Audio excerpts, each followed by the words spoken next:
to make a mutual defense.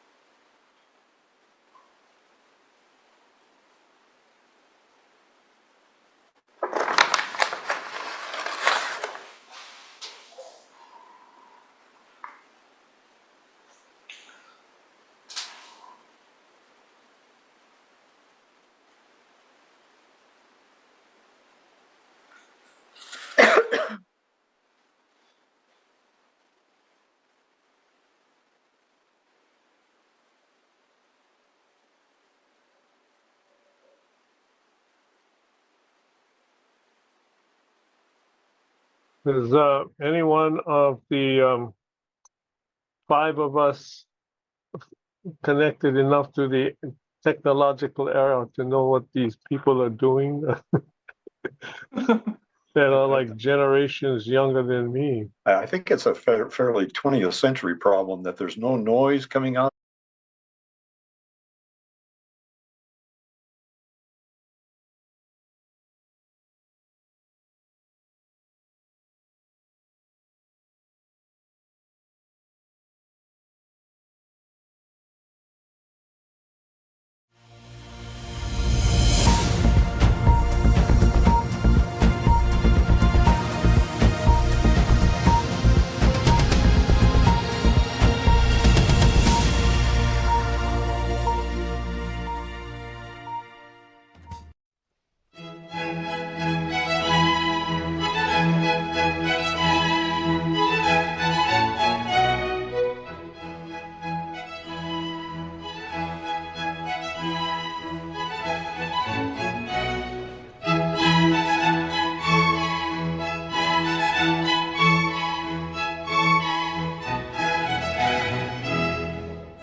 Aloha and welcome to another of ThinkTech Hawaii's Point Counterpoint programs. And my name is John Waihe'e, and I will be hosting this program for ThinkTech. And we have 4 great guests with us this afternoon. We are going to be discussing the European conflicts in 2024.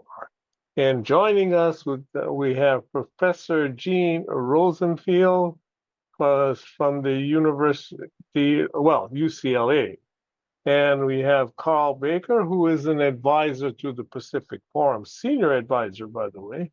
And we also have Upmati Kandekar, who is a geopolitical analyst. And joining us all the way from Spain, University of Hawaii, Professor Daphne Dessler, who will tell us a little bit about the English and Jewish identity and all of those great things. So I'm going to let everybody kind of get into the mix, introduce themselves, and we'll get right into discussing what's happening in the Ukraine and what's happening with in Israel. Start off with you, Gene. Tell us a little bit about what it's like to be a professor from the university. I've got to see what UCLA stands for. So much easier. It's a tongue twister for me. Go ahead. I am a historian of religions, formerly academic researcher at the Center for the Study of Religion at UCLA and lecturer at UC Riverside and UCLA. My field is religion and conflict. I have studied terrorism, and my field is a social science field. So we analyze religion and how it relates to conflict and individual motivations. Thank you, Gene. Carl, tell us about yourself. Yeah, Carl Baker. I'm a senior advisor, as John said, mostly senior because I'm old, I suppose, at Pacific Forum. Prior to that, I was a military officer for 30 years, and I've been here for about 20 years. And we're a think tank in Honolulu, and we look at Asia Pacific primarily, but we've been looking at Ukraine also because it is an important issue that affects all the world. Rumati, what's it like to be a global analyst? Aloha, my name is Rupmati Khandekar, and I have done my PhD and research degrees on international organizations. And having worked with the United Nations, the European Union delegation to India, I have just focused on researching, and writing books, researching. So it's something I've become passionate about, and it's lovely to be on the show with you guys. Daphne, let the people know what's it like to be at the University of Hawaii. It's very busy these days, but I'm here not to represent the University of Hawaii at Manoa, but myself as an individual. I am a member of the English department because I'm not a political scientist, I'm not a historian, but I look at Jewish identity from the lenses of rhetoric, memoir, biography, and autobiography, and Jewish identity. And so it's from those vantage points that I'll be speaking to you today. Thank you. Thank you all for joining us this afternoon and participating in this very important show. Now, the conflict in Ukraine has been going on for about 2 years. And I'm sure that, Putin didn't just wake up one morning and says, I'm going to invade Ukraine. So, Gene, why don't you give us a little bit about the background of that conflict and what are some of the ramifications from your point of view? Well, the conflict between Ukraine and Russia is almost to some extent like a conflict between brothers, because the mythology that animates Putin is the mythology of the three brothers, Belarus, Russia, and Ukraine. Presumably from Russia's point of view, it is the elder brother, although the origin of Russia really took place in Kiev on the Dnieper River when the Swedes came down and established a trading post there that they then defended militarily. So that's irrelevant because Putin is acting out of a desire to restore Russian civilization, basically from Vladivostok to Dublin.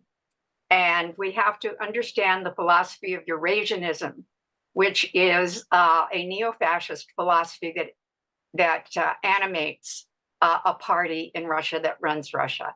And this essentially means taking back what they believe is historical Russia, including Ukraine, the second largest country in Europe, and the breadbasket of Europe, the breadbasket to Africa as well. So control of the Black Sea is very important to allow foodstuffs that are raised in Ukraine to be transported to the rest of the world. Now, go ahead. Sorry. Ukraine, No, sorry. I want to know a little bit more about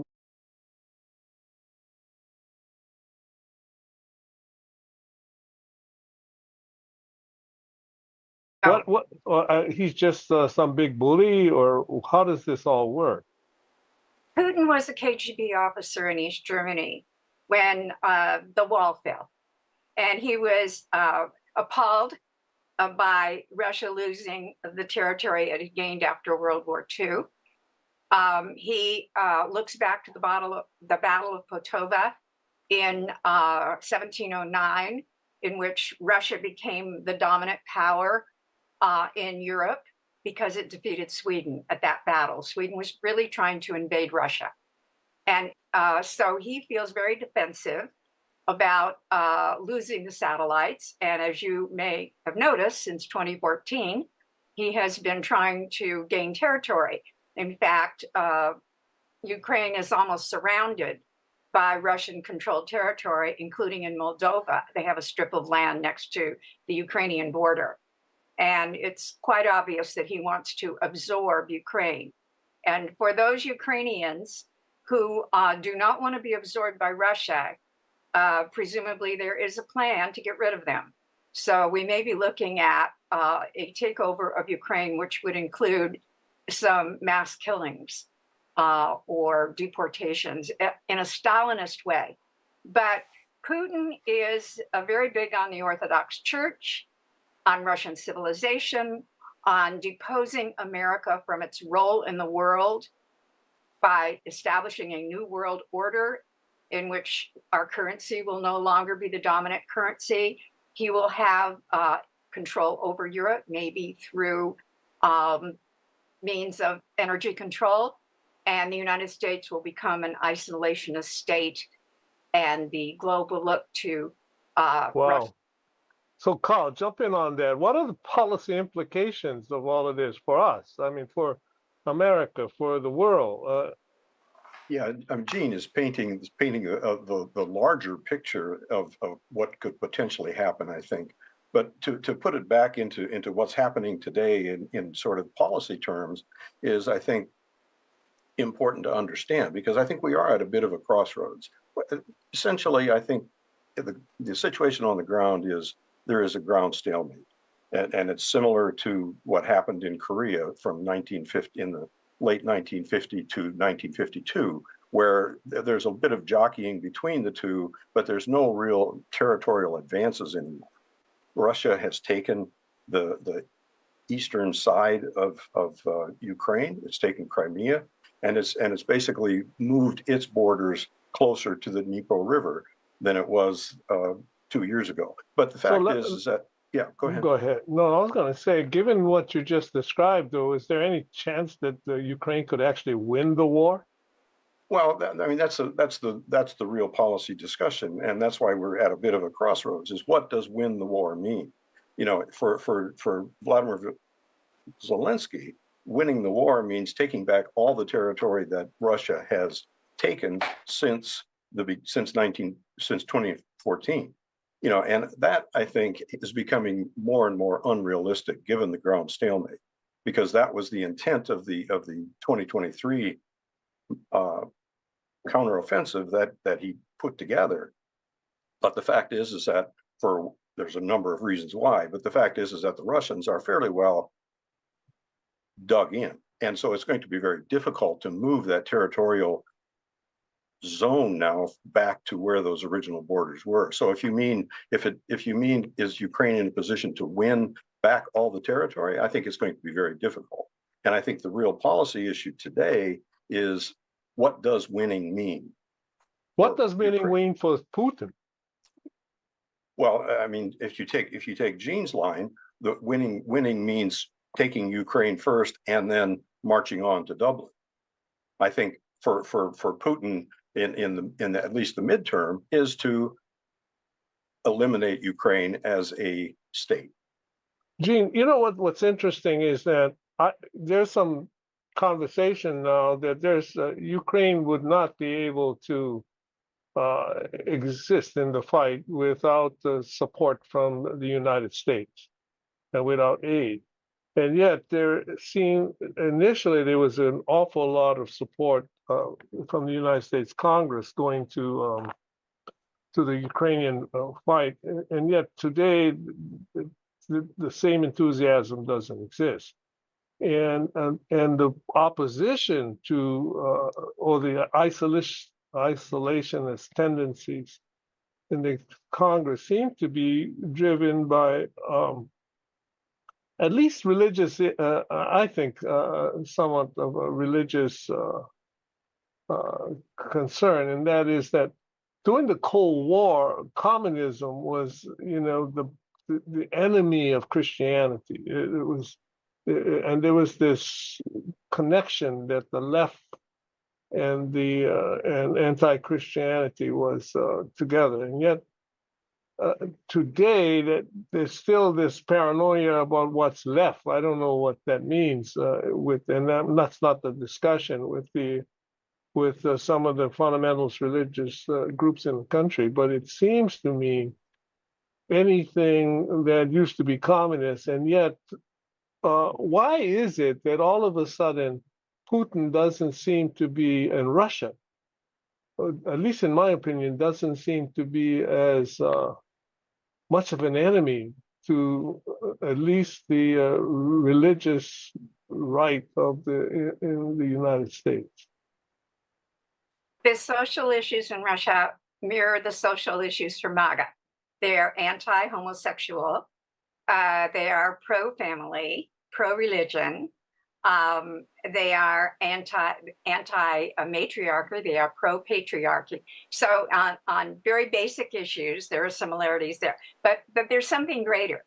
There is the tendency to authoritarianism, which is a worldwide trend today.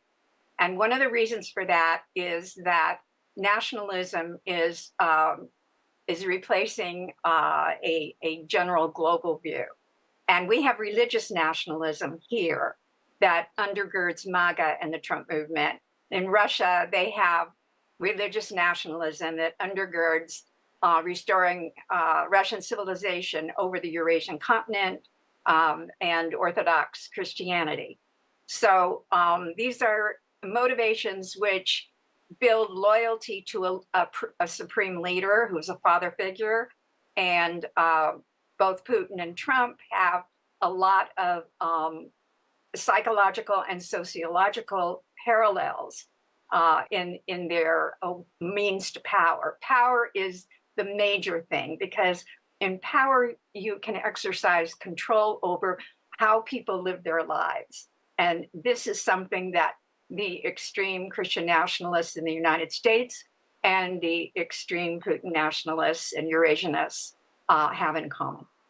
Well, let's just so that doesn't sound like we're picking on only one of the cousins, let's go to Rumati and talk about some of the underlying aspects of the Israeli-Palestinian conflicts. We give the Muslims and Jewish people the chance to express their participation in this situation. Tell us a little bit about what's happening in the Middle East. Yeah, so headlines, Israel was hitting headlines, Israel, Palestine, but what happened on October 7th was unprecedented when you saw Hamas, which is an Islamist resistance movement, put up a terror attack on Israel, which was so unprecedented that 1,200 people were slaughtered, murdered, picked up from their homes. And, you know, it gave the world such a, what is that? It was just catastrophic to see such anti-Semitic sentiments come out in the open. And the thing about this was 250 people were taken hostage. And, notions like sovereignty, right to self-defense, everything was brought into question in international politics. And the Israeli right to self-defense was resisted to such a point that Israel had to give a warning of 20 days to evacuate Gaza Strip from where the terrorists had come in to attack a nation. They did that. But then they were questioned all over social media. It was propaganda at its best by the other side. Hamas was going to be, portrayed as the victim, when in fact it was the attacker, isn't it? And this way, Israel had to face Gaza, Hamas leaders behind a shield of people, civilians. And when the civilians were being killed, Israel was being bad-picked for their tactics. And, it was splashed all over international media. International organizations like the United Nations refused to take Hamas by name. They refused to, have the ICJ. The South Africa took Israel to ICJ over the issue of genocide. They, Hamas is a Islamist resistance movement. which was picking out the slogan of Free Palestine from the river to the sea. This was wiping out Israel off the map. They were talking genocide when Israel was itself tried for genocide. And these things kept on coming in international media. And it's an ongoing conflict. The repercussions are still on because we still have hostages, 250 hostages on the other side. You have anti-Jewish sentiments seen on every street in the world. There are people who are half knowledgeable about this, but still they have a very strong voice against Israel. So that does Putin support Hamas? Yes. I mean, how does Russia get into all of this and Russian Orthodoxy? For sure, Putin. When Putin opened up this Ukrainian war, it gave Iran a chance to bring in $100 billion by selling their oil. They were restricted by sanctions. But through the Ukraine-Russia war, when Russia opened up and de-dollarized the system, Iran got this funding, massive funding. They were a starving economy. They got massive funding. That funding they diverted towards Hamas. And Hamas got a chance to put this money into slaughtering Israeli people. Otherwise, such a attack would have never taken place. And Israel is the only democratic state in the Middle East. That's why it's very, very delicate and surrounded by 6 antagonistic states on each side, ready to pounce on it. So the allies have to come across the seas to help. So Rumati talked about the fact that Israel is the only democracy in the Middle East. And yet South Africa filed a lawsuit in the International Court of Justice alleging that there were atrocities and war crimes perpetuated on the Palestinian people, not only during this particular period, but even earlier. So Daphne, how does this all come together? We have some would say a movement towards a new world order, with the EU, Europe, forging ahead as a political power. It has been called into action by aggression on both sides. So you have Russia as an aggressor, you have Israel under attack, and in both cases we actually see, despite what people might see on social media and public opinion, Europe coming in strong in support of Ukraine, in terms of military support, and also in terms of providing military support to Israel.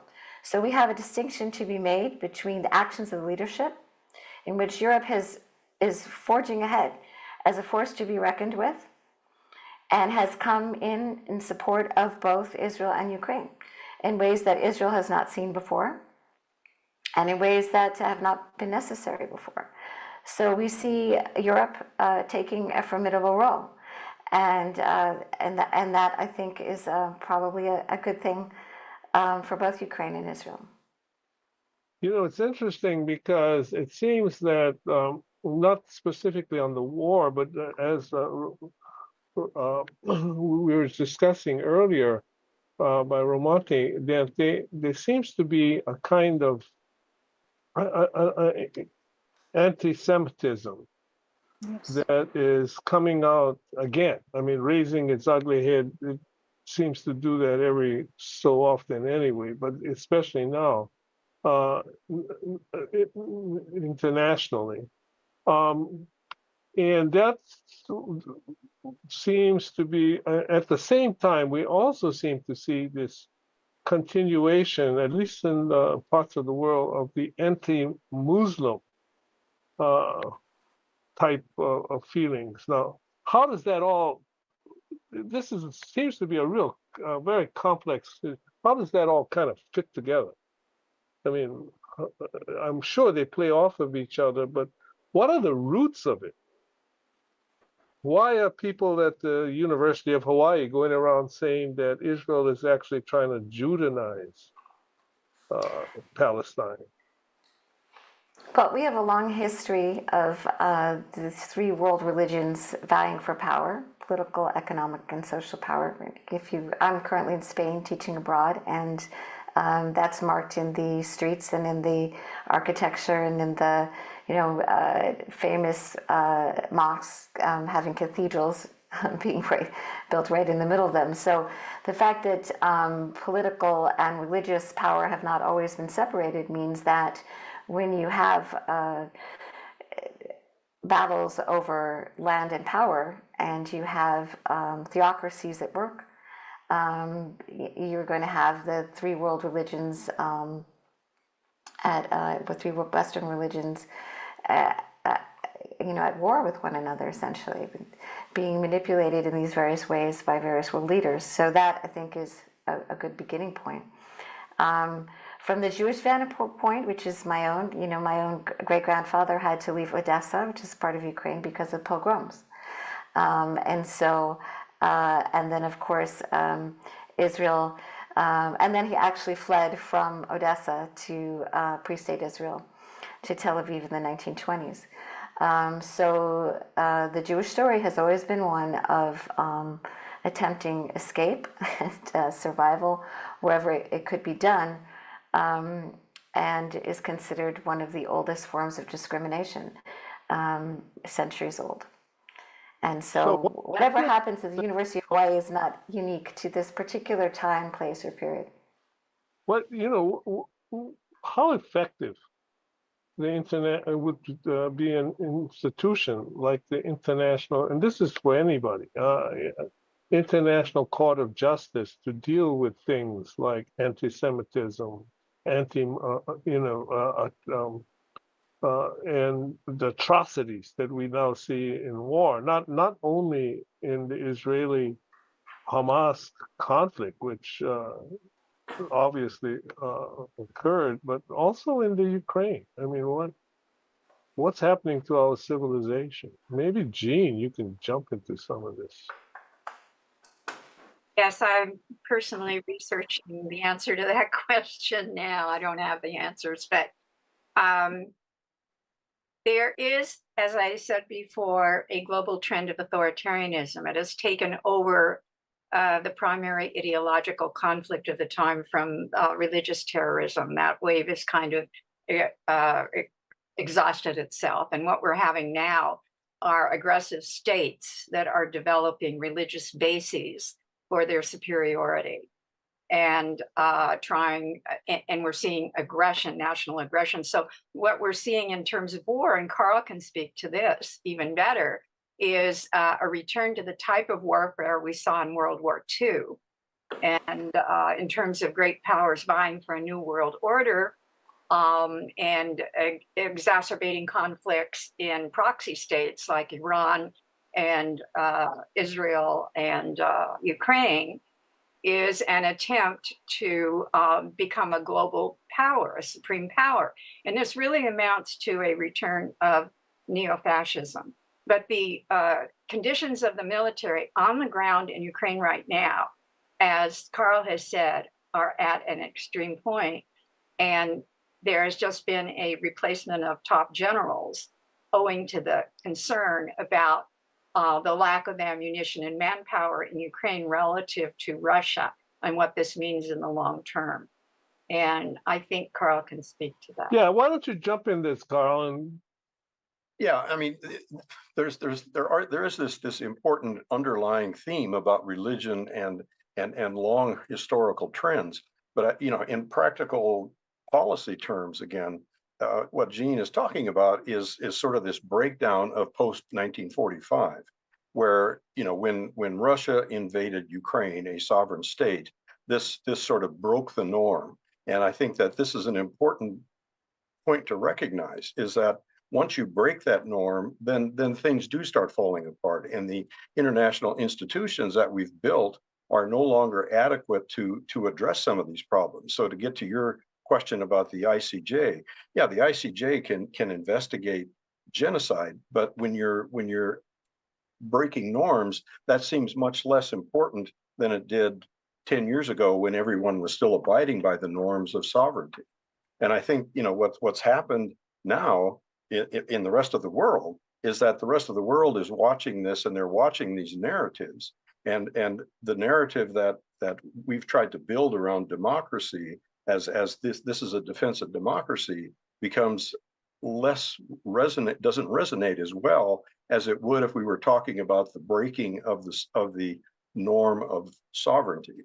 So in other words, what's happened now is Russia has broken the norm, and it has played well in the rest of the world. So China, India, others in the so-called global South are looking at the opportunities that the invasion has given them to de-dollarize the international economy, to find new outlets for resources coming out of Russia, and basically developing a whole new trade network that excludes the West. That while the European Union and the United States are trying to defend Ukraine and Israel, the fact is that Russia is building a new network through China and others in the world, at which ultimately become a challenge to the norms and institutions that were built post 1945.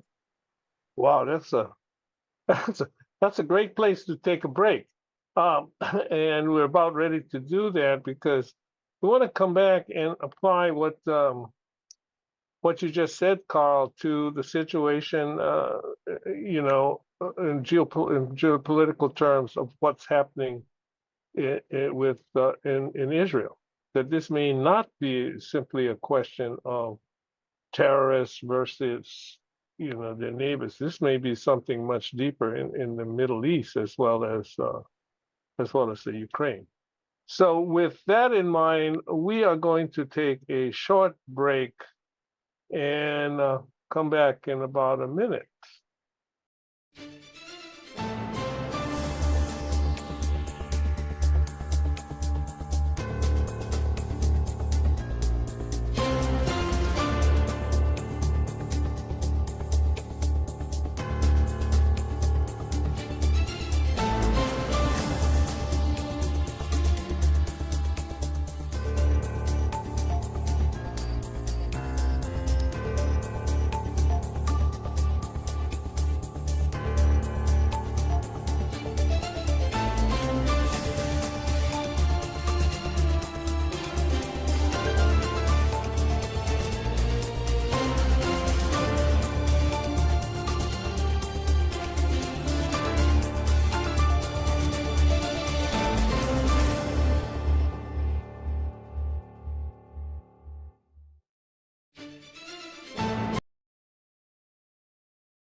Totalitarianism or totalitarian regimes the opportunity to actually create an alliance against Europe and against the United States, or some kind of how does that work in terms of the Middle East, Romati? I mean, Middle East and India and what we call the Indo-Pacific. Yeah, this ICJ, continuing on the ICJ judgment, you see, it's an organ of the United Nations, and it has decisions which are non-binding. And so these are just guidelines. They serve as guidelines. So we don't have a supervisory authority in the international system as such. So these conflicts thrive and they continue over years. Now we are seeing over years that these conflicts are continuing. They will term somebody a war criminal. They will say this is genocide, but nothing is being done. And at the helm of it, when the Secretary General himself refuses to take the term Hamas in the resolutions, you see veto power of America becomes very important for Israel in the Middle East. Because what happened I'm talking about Israel-Hamas conflict. For Israel, it's an existential crisis. It's not an issue of land or anything. It is about their existence tomorrow and the repeat of this terror attack again. So that's why, everybody has to take a stand that when you have terrorist attacks, the right for a country to self-defend, it was not mentioned in the ICJ judgment. So how can you give credibility to such an organization? And when it's the only supranational intergovernmental organization the world has at its disposal, and still we have no, impartial judgments, it's difficult to trust international institutions. And so countries are acting in their own right, and these conflicts do take place without supervision. We lack supervising authority. Well, given that situation, which is, you start off thinking of the struggles in Palestine as between two groups, but actually it seems to be spreading throughout. You have countries that their denials seem almost like a confession. Where at least to me, where Iran says, "Well, we're not doing this, or we're not doing that," and yet it's hard to think that the situation could exist without some kind of broader support. And yet, what binds all of these things together? I mean, what binds it? It seems like and that's a question really for Daphne. I mean, why is Israel so unpopular with its neighbors that we have this situation, and yet the Israeli cause seems to be a righteous one? What's at play here?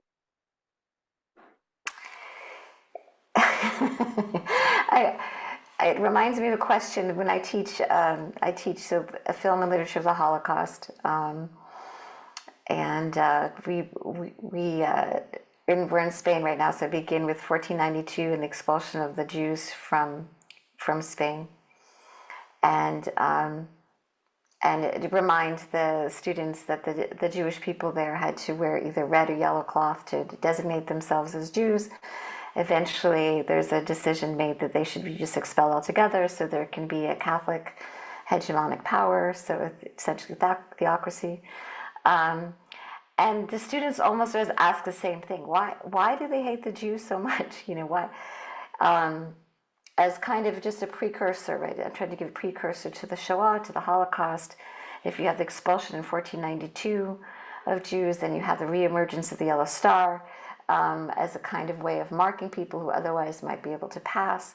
And there's sort of this fascination with the other, with people who refuse to recognize Christ, people who refuse to recognize Muhammad, people who are different, people of different traditions, people who maintain a sense of community and a commitment to their belief and language and culture.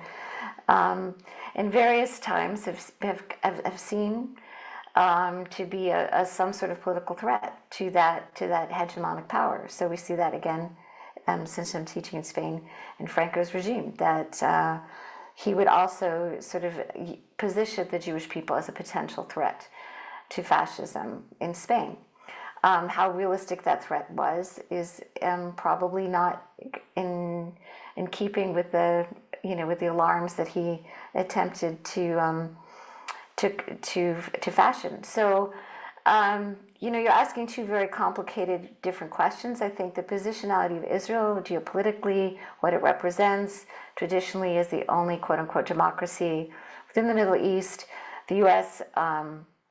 Deciding early on in its emergence after was allowed to become a state, that the U.S. would stand behind the cause of the Israelis, and the Soviet Union choosing the side of the Palestinians. And so, if you're asking, for example, where the tendency of the left to side with the Palestinian cause, the Arab cause, that's been there. From within that history, those alliances, those geopolitical allegiances were made. If you're talking about anti-Semitism, regardless of these geopolitical struggles and the role that Israel plays in the Middle East in terms of political and socioeconomical power, within the culture of Christianity and within the culture of Islam, you have a certain amount of anti-Semitism. And so we also are working within those ideological battles so that the people on the ground, regardless of their understanding of the geopolitical struggles, have inherited from within those cultural religious traditions centuries of anti-Semitism that are then easily manipulated by political figures as a way to further their own causes. You know, what's interesting, though, is that at the same time that the Jewish people were expelled from Spain, you also got the Catholics expelled the Muslims from southern Spain, and El Absolutely. Cid, the whole Ed Cid thing. So, you know, I don't know. This is sort of a naive question, but why don't you know, instead of Jews and Muslims fighting each other, why don't they just gang up on Christians? You know? I mean, that's who kicked them out everywhere, and so it's kind of you know, maybe human beings are much more complex than that, obviously, but you know, No, there that's have been times absolutely within Muslim, controlled governments. So within Spain, for example, in the 12th century, the Jews did quite well. The Muslim countries have not always gone after the Jewish communities. That's actually, that's something that I also have to teach my students. They tend to think Jew versus Arab. That's it. First of all, they're Jewish Arabs. Second of all, there have been many times, and also within Spain's history, that the Jews actually fared better under Muslim governments than Christian governments. Yeah, it's So sort of interesting because I think that we have a tendency to see Muslims as Arabs, and yet Palestinians are actually different than Iranians and Bedouins and the rest. So there's all these multiple nationalities. And so, which takes me, I'm going to give Gene a chance to get into this thing, you know, and which takes me, what's really happening here? I mean, is it really about religion, or is religion being used? And what it's really about is this yearning. I was reading someplace that there seems to be, well, like Hillary Clinton in some interview said, really, there's a kind of yearning for totalitarianism. Well, going to the conflict in Gaza, the Hamas and the other entities that form the axis of resistance say that they initiated this because of what happened almost a year and a half ago in Al-Aqsa Mosque. And every time Al-Aqsa is affected in Jerusalem, it seems to be an intifada or an uprising of some sort, an aggression. And certainly the three monotheistic religions have much in common. But what they have most of all in common when it comes to conflict is a belief that God is on their side. So God wills it was the battle cry of the Crusaders. Conquest is the confirmation for Islam that God wants them to control something.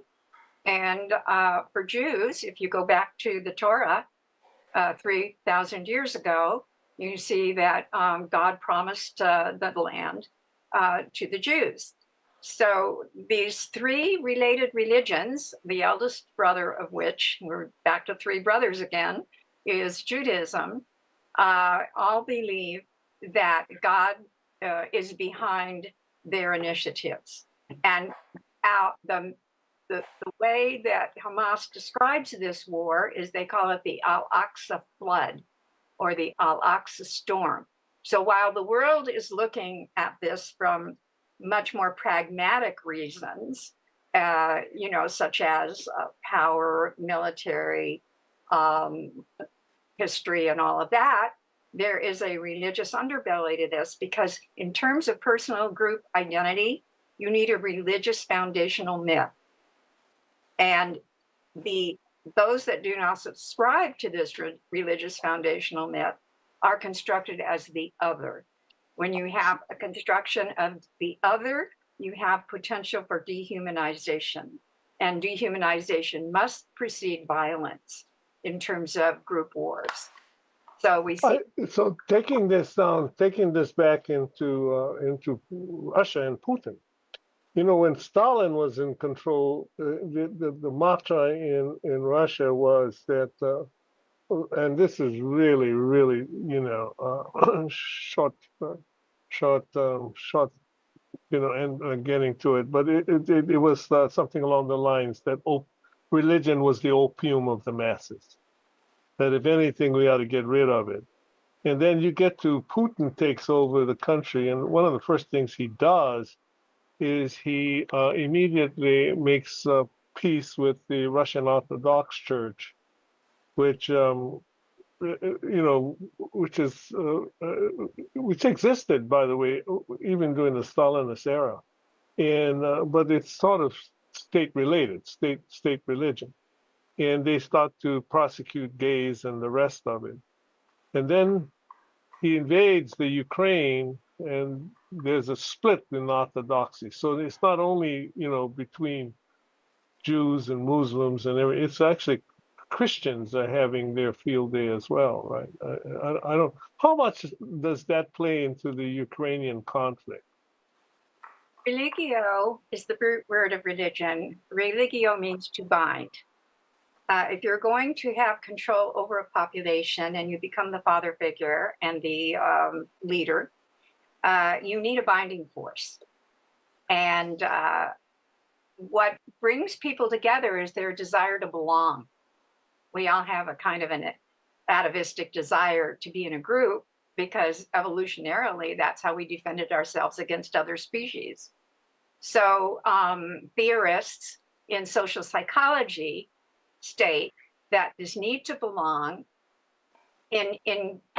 engaged in groups with identities, with a common philosophy or religion binding them together, can contribute to social stability.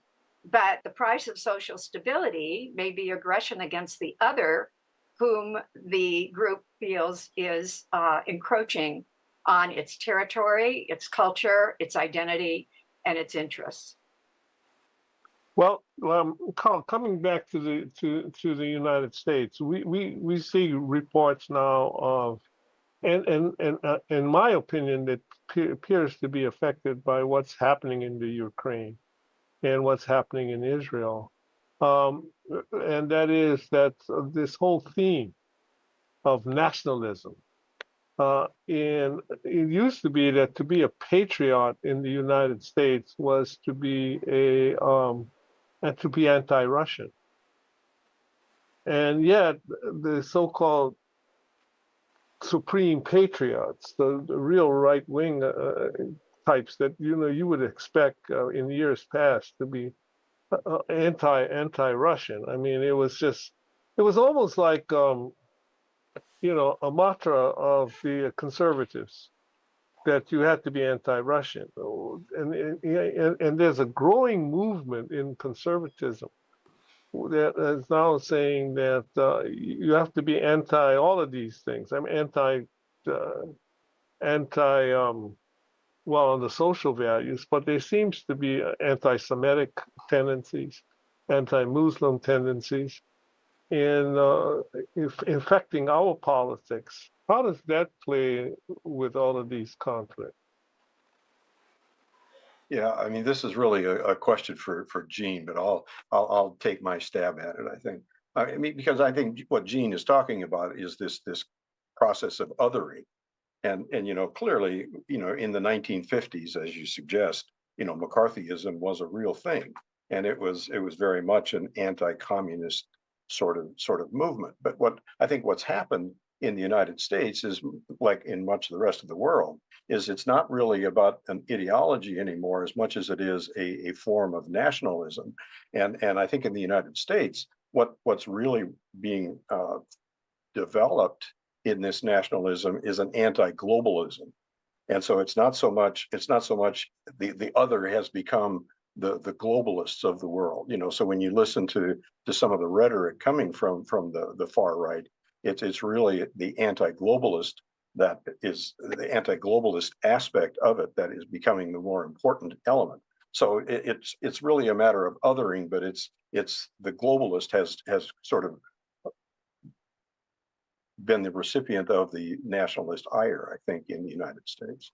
Well, it seems interesting, though, Carl, and since you're an advisor to the Pacific Forum, it seems very interesting that many of the same people that are starting to, in a sense, get soft on Russia seem to have picked up that same kind of intensity that they used to have against Russia are now being applied on China. Mhm. You know, and how much of that, and that you can't, I don't see that as necessarily having religious roots like some of these other conflicts that we've talked about. Yeah. How much of that is racial? I don't know. I don't know how much of it is racial.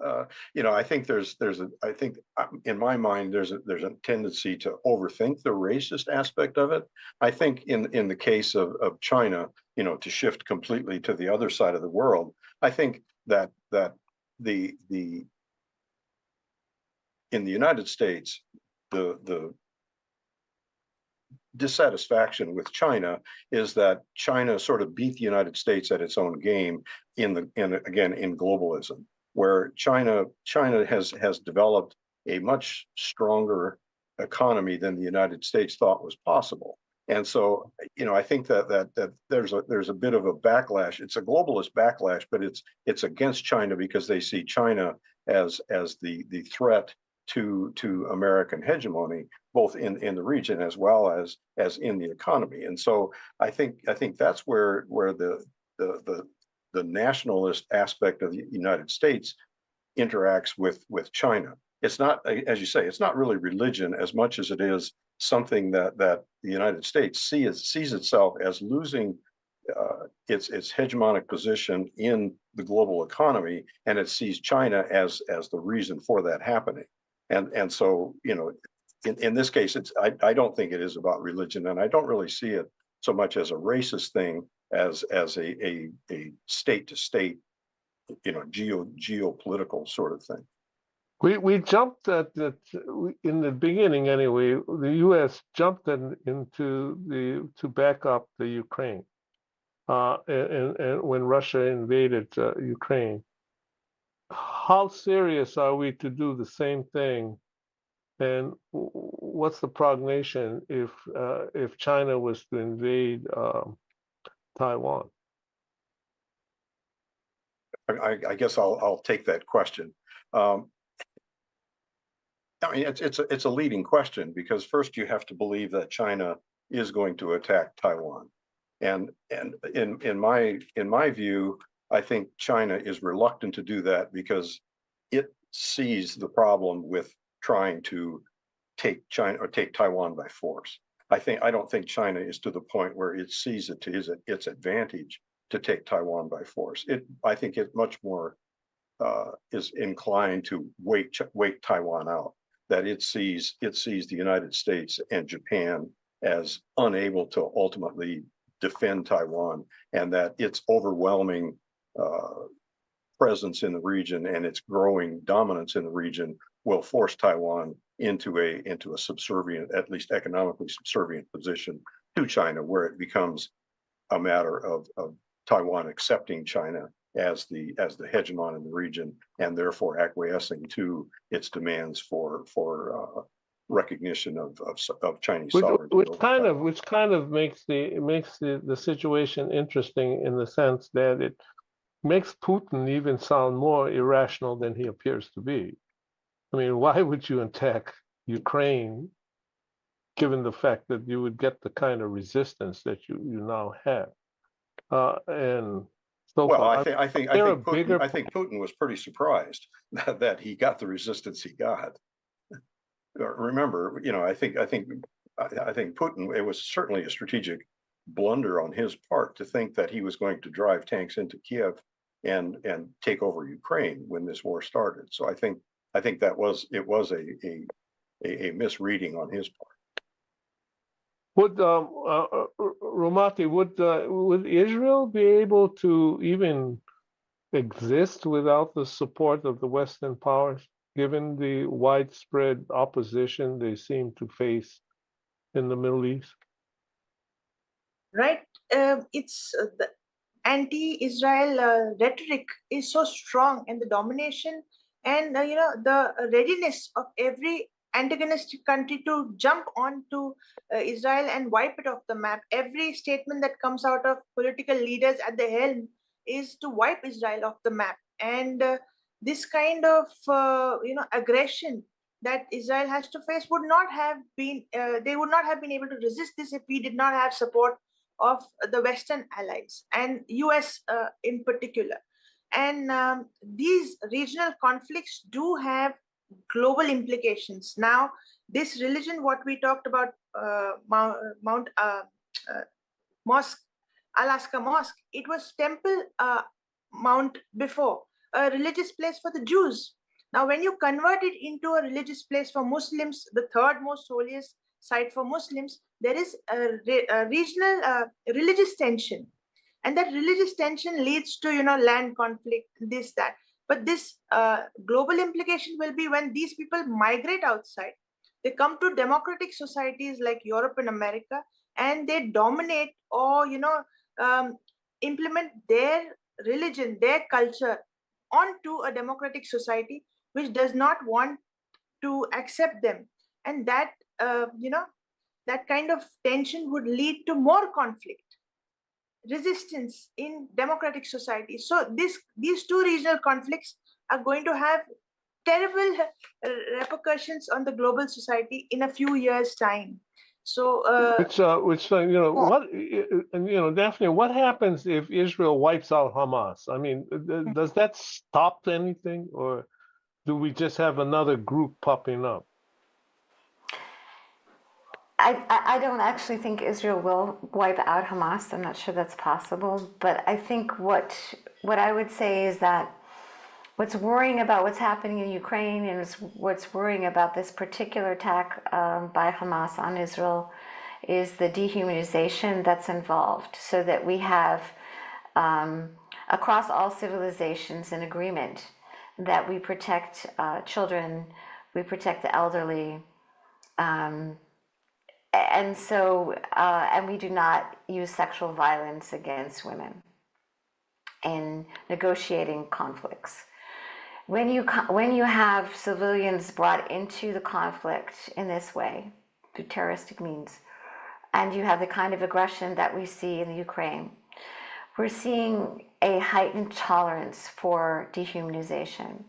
That's what's more worrying, really, to me, is that it's not so much the anti-Israel rhetoric, which we've heard before, but it is the lack of shock and dismay at the dehumanization took place currently in Ukraine, and that took place in Israel, where our common sense of humanity should bind us together.